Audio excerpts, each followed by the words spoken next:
Assalamualaikum warahmatullahi wabarakatuh. A'udzubillahi minasyaitonirrajim. Bismillahirrahmanirrahim. Alhamdulillahirabbil la haula wala quwata illa billahil hadim wa alihi washabihi ajmain walhamdulillahirabbil alamin. Amma ba'du. Anak-anak yang berbahagia, pada kesempatan ini Pak Aryono akan melanjutkan mengenai pembelajaran sejarah Indonesia di kelas 11 IPA tentang temanya adalah kehidupan manusia prasejarah.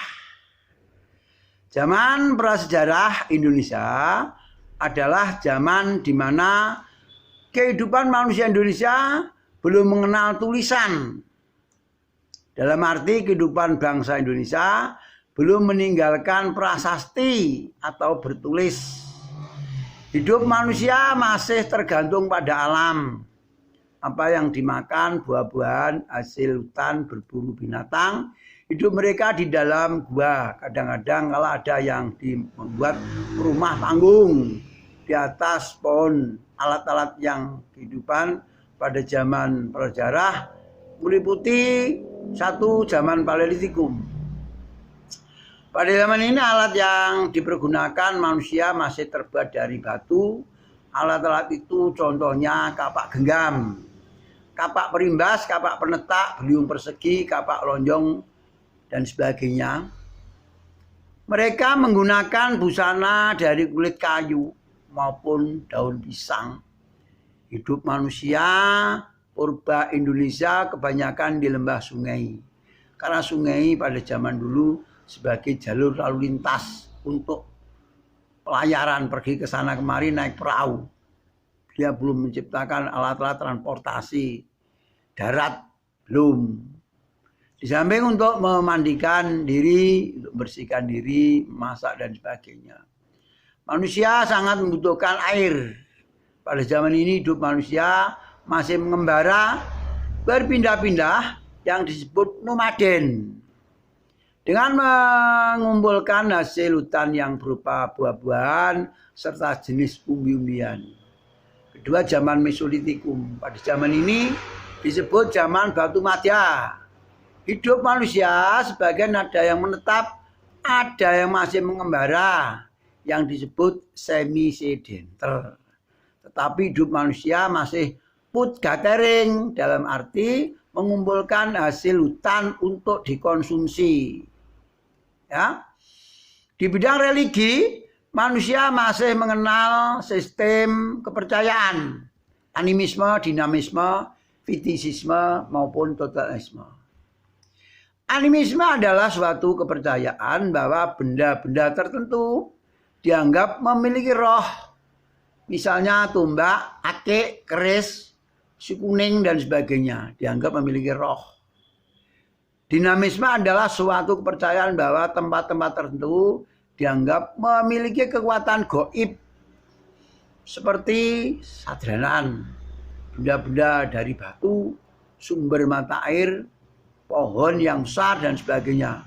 Manusia pada zaman prasejarah Indonesia masih menyembah tempat-tempat ini karena mereka belum mengenal agama Allah, terutama agama Islam. Fitisisme adalah suatu kepercayaan untuk memuja atau mendoakan arwah leluhurnya yang telah meninggal dunia. Totemisme adalah suatu kepercayaan hewan-hewan tertentu dianggap keramat. Yang ketiga, zaman Neolitikum. Pada zaman ini disebut juga zaman batu muda. Hidup manusia sudah menetap, sudah tidak lagi mengembara. Hidup yang demikian ini disebut sedenter. Tara budaya manusia telah mampu mengolah alam sebagai bahan makanan. Mereka dalam istilah ilmu sejarah dinamakan food producing. Mereka telah menjinakkan binatang untuk membantu membajak tanah. Binatang itu seperti lembu, kerbau, kuda, mungkin anjing untuk berburu.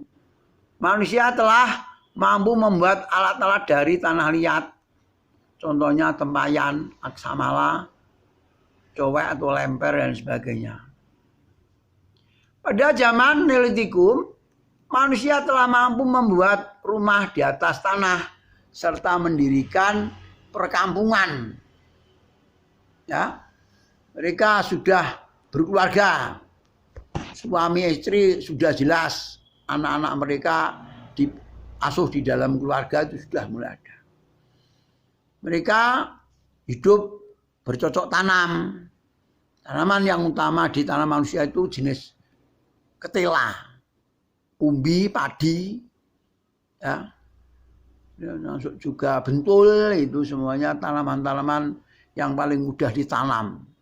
Belum mengenal tanaman agrobisnis, cara menanam semangka gimana belum. Mereka menanam masih tradisional sekali, tergantung pada alam. Tanam padi itu ya tidak seperti zaman modern pakai pupuk. Ya, padi ditebar begitu aja, ditinggal ke sana kemari, kembali ke situ sudah panen. Karena lahan masih luas, manusia itu masih sedikit sekali, sehingga mungkin satu kecamatan ditempati oleh 4 keluarga itu. Sehingga ke sana kemari ya cocok tanam luas.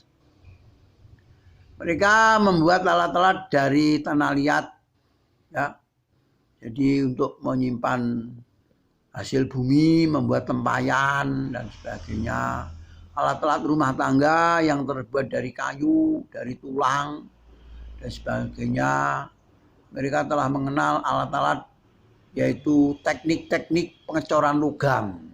Itu sudah mulai pada zaman yaitu Neolitikum.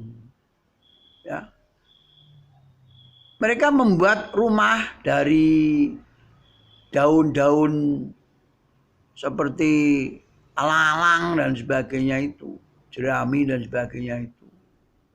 Ya.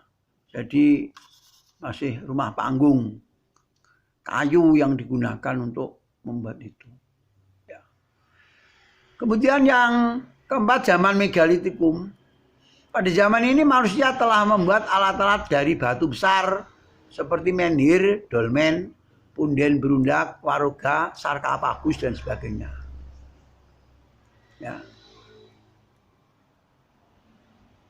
Menhir itu adalah bangunan yang bentuknya seperti jas tambah untuk memuja arwah leluhur, arwah nenek moyang, namanya menhir. Kalau dolmen itu tempat yang terbuat dari batu agak lebar seperti meja itu untuk tempat sesaji. Punden berundak itu yaitu sadranan kalau sekarang. Waruga itu kubur batu untuk mengubur orang-orang yang mati di dalam kehidupan mereka telah mengenal waruga. Sarkofagus yaitu karasan, yaitu dari batu yang dibuat seperti itu. Manusia pada zaman ini kaitannya dengan sistem religi. Kalau zaman logam ini masih telah mampu membuat alat-alat dari logam, terutama logam perunggu. Karena benda-benda ini banyak ditemukan di Indonesia.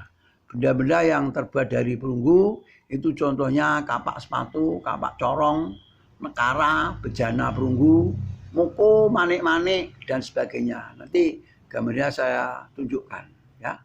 Jadi manusia telah mengenal teknik pengecoran logam. Dipanaskan yang tinggi berarti sudah mengenal api. Api itu dikenal manusia itu zaman Mesolitikum. Berawal dari adanya halilintar yang menyambar pohon sehingga pohon itu menjadi terbakar. Nah, itulah akhirnya sejarahnya api kehidupan manusia dunia itu kaitannya dengan halilintar.